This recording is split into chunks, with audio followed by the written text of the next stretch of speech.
Ortografia. Per què existeix l'L geminada? L'L geminada és una grafia que tenim exclusivament en la nostra llengua. Equival a l'anglès, al francès i a l'italià doble L. I sempre que hi ha L geminada, en llatí hi havia doble L.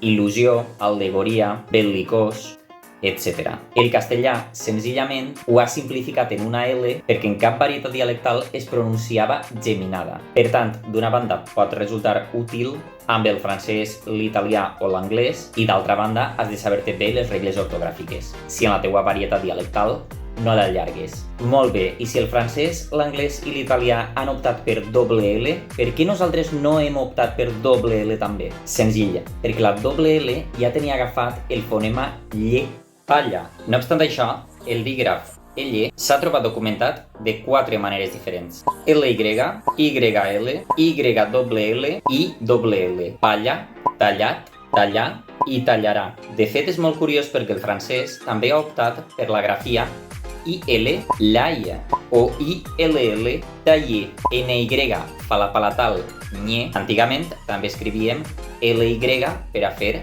lle. Podríem haver agafat doble L per a representar l'L geminada, il·legal, i després LY per a representar el fonema lle. Però al final l'ortografia resulta ser un consens, o siga, un acord. Au, cacau.